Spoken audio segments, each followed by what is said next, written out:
Sup, man? I'm gonna teach you how to be a pro player in MLBB. First, wag maging toxic, man.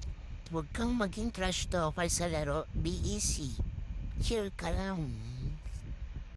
Seventh is pag-aralan mo yung mga hero na gusto mo aralin, man.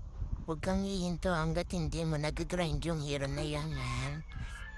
Huwag na napansinin yung titla ako ng manok, man. Third is acceptance. Tanggapin mo na hanggang rebound ka lang, man. Kung tayo talaga